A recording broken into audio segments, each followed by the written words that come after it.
Despite the disappointment and setbacks we saw Tuesday night, there were also some uplifting reminders that progress takes time, but it will come.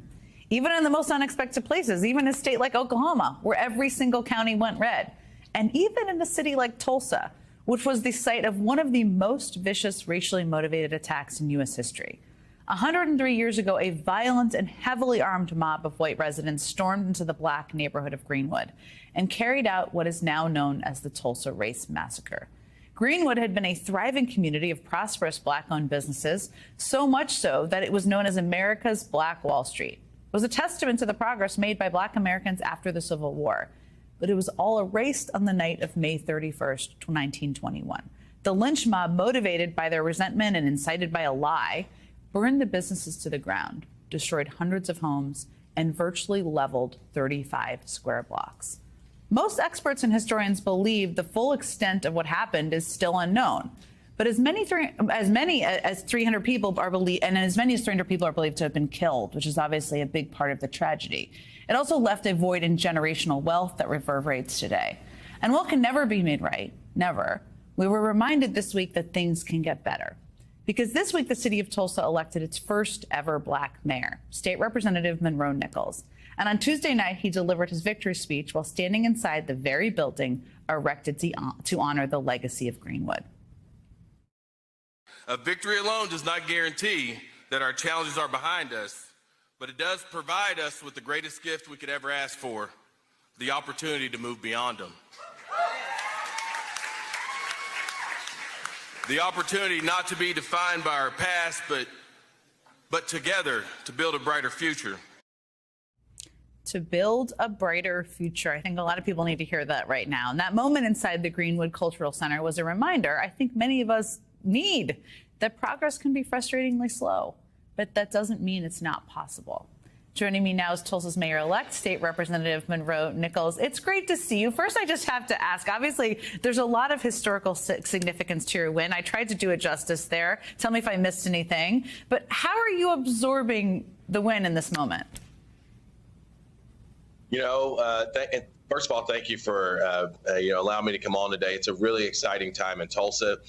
You know, the biggest thing for me was having my 16-year-old son there, to be in the Greenwood Cultural Center, and to know, even on a day where a lot of folks felt like things are tough around the country, there's a lot of hope and optimism here in Tulsa. I think today, every day's a new reminder, Jen.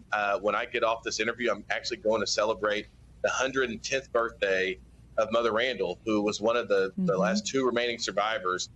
So, you know, I think about the awesome responsibility of being mayor of this city, but also, you know, really, as I said in the speech, all of the opportunity we have out in front of us to, you know, right the wrongs of the past as much as we can, but to really work to build a brighter future.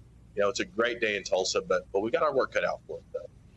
110th birthday. I love to hear that. Now, you won. I mean, you ran as a Democrat. Right. You won in an overwhelmingly red state. I just kind of went through the details there. Everybody knows that. You're the first Democrat elected there since 2006.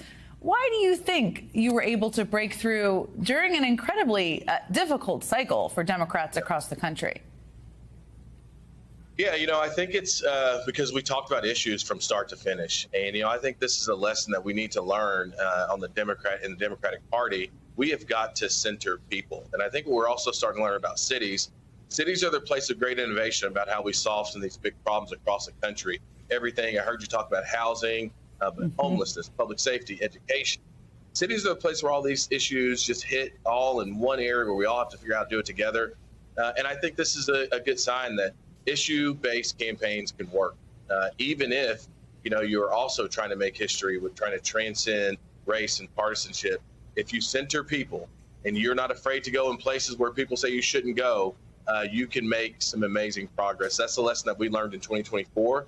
And I think our city's going to be better because of it. And Jen, this is the other thing I think it's really interesting about the history that we made, largely driven by the presidential race, but more voters voted for mayor this year than any other time in our history. And it just happens to be the time where we're elected the first person of color. So what that tells me is the more voices there are at the table, the better off we are. And that's another important lesson we learned about this.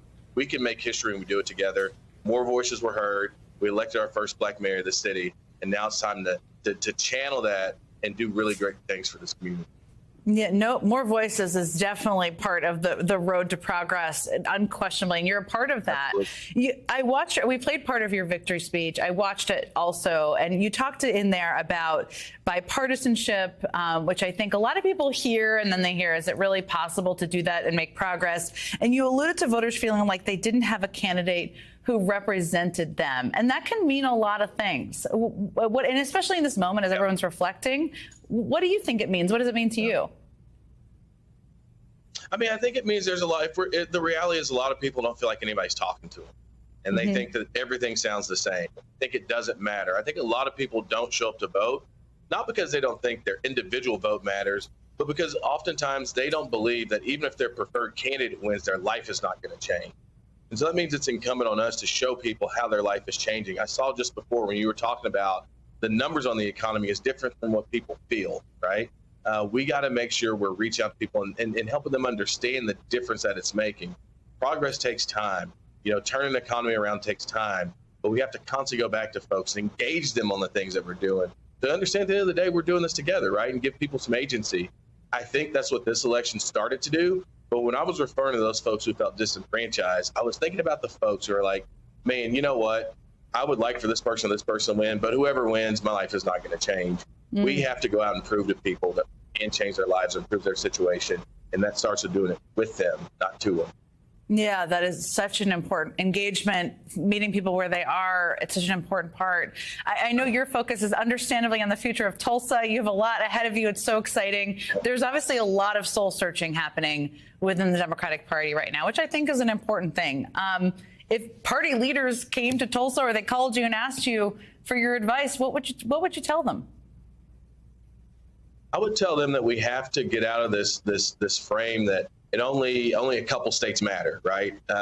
We have to talk to everybody because, you know, what we know oftentimes, I think this is the reality, it's played out, starting in the last few cycles in these presidential races, we're coming back to fix things oftentimes. And fixing things is hard, but we forget to communicate to people the difference that's been made, right? We kind of leave people behind at times, and we expect folks just to understand we're here to do great things for them. We have to engage people. We have to meet them where they are. The fact there's been so many burn off of voters of color and things like that means that not that they don't care about the future of the country, it means that we're not talking to them in ways that resonate. We're not showing them that we can improve their communities. What I would tell anybody who came, and look, I'm not the foremost expert on national politics, but I would tell them, you win it on Main Street, you win it in neighborhood, you win it talking about education, you win it talking about balanced economic growth, you win it talking about solving problems and allowing people to take this country to the next level. We do those things, we won't have problems like we had on Tuesday. We do those things, we'll take back Congress. We do those things, most importantly, we will improve this country in ways in which we talk about doing every 4 years. Mayor-elect